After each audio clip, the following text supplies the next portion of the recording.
Hey guys, welcome to the Liberal Hive Mind, a channel solely focused on exposing the abundant hypocrisy of the left. You realize that your nation has been infiltrated, right? You realize that something is going on, that the public schooling system has been completely compromised and utilized by foreign entities who are attempting to destroy the country from within, right? I hope this is a realization that people seriously need to come to, because it's happening. You know, some people will tell you it's a conspiracy theory, and in a certain way, you know it is. Anything that can't be proven outright, explicitly, is in a way a theory. It's a theory of a conspiracy, absolutely. But how much more evidence do you need? I always draw back to this clip. I'm going to do it again. Yuri Bezmenov tried warning us. Active measures, активные мероприятия in the language of the KGB, or psychological warfare.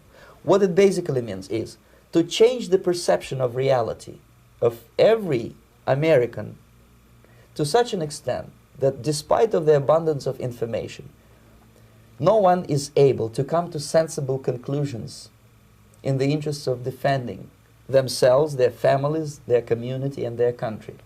The first one being demoralization. It takes from 15 to 20 years to demoralize a nation. Why that many years? Because this is the minimum number of years which requires to educate one generation of students in the country of your enemy. The next stage is destabilization. This time, subverter does not care about your ideas and the patterns of your consumption. Whether you eat junk food and get fat and flabby, it doesn't matter anymore. This time, and it takes only from 2 to 5 years to destabilize a nation. The next stage, of course, is crisis. It may take only up to 6 weeks to bring a country to the verge of crisis. You can see it in Central America now.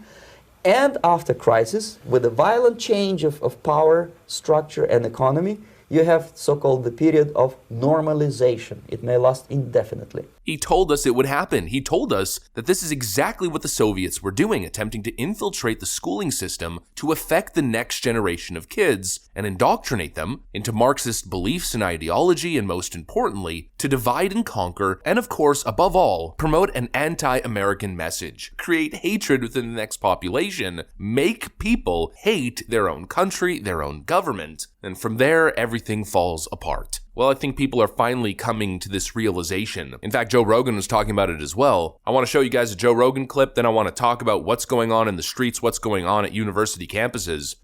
The youth has been demoralized, they have been weaponized against the founding principles of Western civilization in the United States of America. Something is going on. Let me show you guys exactly what I mean by that. We got some stuff to get into, so let's roll the tape. All right, folks, so the other day, Joe Rogan was talking about the current state of the education system, and I guess the woke infiltration of the education system that's indoctrinating our youth. He essentially said that if you wanted to destroy America, you would do everything that the Democrats are currently doing. With the open borders, so you have all these people funneling into the country, and so you have an erosion of confidence in our entire system because people are very aware of that, and the more people are let out of jail after they commit violent crimes, the more people are aware of that. And if you looked at the whole picture, all the things that are in play right now, particularly like with the open borders and giving people plane tickets and flying them to all these different cities, like if I was going to try to destroy the country, that's how I would do it. If I was going to try to destroy the country, I would radicalize the kids. I would give them the stupidest ideas and run them in their head. Boys can be girls, girls can be boys, boys can compete against girls in sports if they think they're a girl. Queers for Palestine, the death to the Jews, yell it out unironically on campuses. And to have the presidents of those colleges and universities defend it, which was wild. Completely. With cameras on them. Yeah. It shows how scared they are. I think it also shows how they live in a bubble.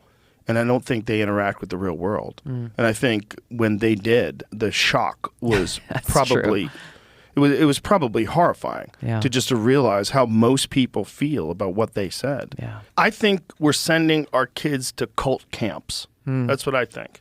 I think they get indoctrinated into this. They don't all. Some of them skate through. Some of them are wise. Some of them realize this is crazy. Right. Can't wait to get out of here and get my degree and then go to work. But some of them just get locked in, and then it becomes their identity. And it's dangerous. You would open the border, indoctrinate children into this woke ideology, and promote radical identity politics and identity ideology to split people into groups, because then it's much easier to pit people against each other to divide and conquer. He is right. He is unquestionably correct. And what does it all culminate in? It culminates into what we're seeing, wokeness, the woke mind virus, which of course has morphed into an anti-American ideology. We've seen some absolutely despicable stuff, and that's exactly what we're seeing with all of these protesters. It feels almost like an infiltration, like our youth has been weaponized to attack the nation. Across the country, student activists is such a stupid thing, and their outside cohorts have been attempting to pull down American flags on multiple college campuses to replace them with Palestinian flags.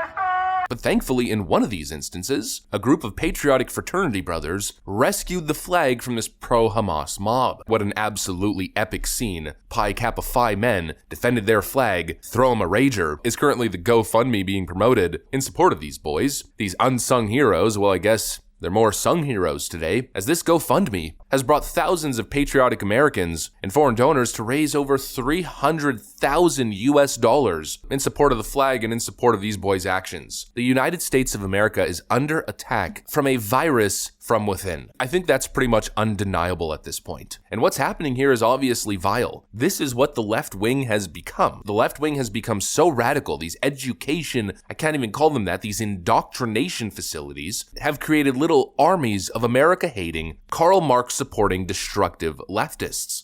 They call themselves activists or student activists, but their actions are so fringe and so extreme that they're even starting to alienate their own. Even Democrat mayor of New York came out publicly and said enough is enough. And another significant part of the video was at the end. That's our flag, folks. Don't take over our buildings and put another flag up. That may be fine to other people, but it's not to me. My uncle died defending this country, and these men and women put their lives on the line. And it's despicable that schools will allow another country flag to fly in our country. So blame me for being proud to be an American. And I thank Commissioner Daughtry for putting that flag back up. We're not surrendering our way of life to anyone. He said it's despicable that schools would allow another country's flag to fly in our country. Blame me for being proud to be an American. We're not surrendering our way of life to anyone. I never thought I'd be singing Eric Adams' praise, although I have to admit I've sung his praise a couple times because, listen, on some issues, the guy gets it right, and on this issue, he got it absolutely right. I think that's the perfect quote. We are not surrendering our way of life to anyone. That is the current battle. There is an American way of life. There's an American culture, despite the fact that Europeans say there isn't. In fact, I'd even argue it's kind of ironic considering American culture is the most prevalent culture globally, but anyways.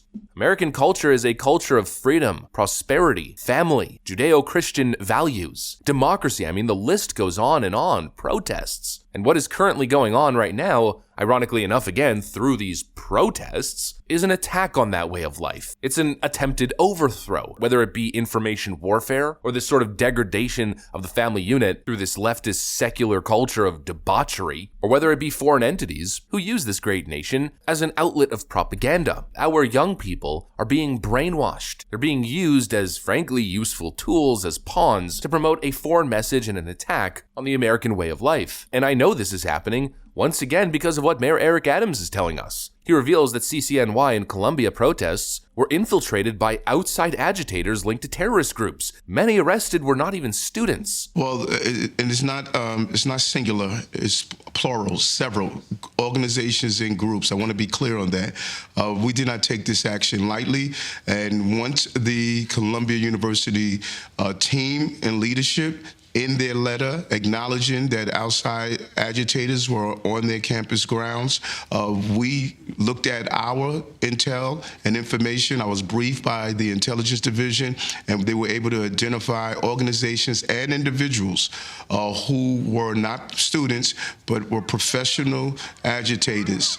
And we realized after the breaking into Hamilton Hall, some of the tactics, some of the methods, these are clearly being used across the globe, and we understood that how really dangerous this situation had become. And so essentially you have these young kids who are falling for these scams, the same kids who fell for the Antifa scam and the BLM scam and the gender ideology scam, who are now falling for the pro-Hamas scam, as wild as that is. Oh, and I forgot they also fell for the communist Marx Revolution scam. You have these young kids who are being targeted on platforms like Facebook, Instagram, TikTok to turn into foreign propaganda soldiers, and they're then being weaponized through the mobilization of dollars and activist events to attack the nation and recruit more people to their little radical extremist LARP. It's obvious what's going on. You know, let's just play the clip that I played last week. And what would you say is the main goal with tonight's protest? I think the goal is just showing our support for Palestine and demanding that NYU stops. I honestly don't know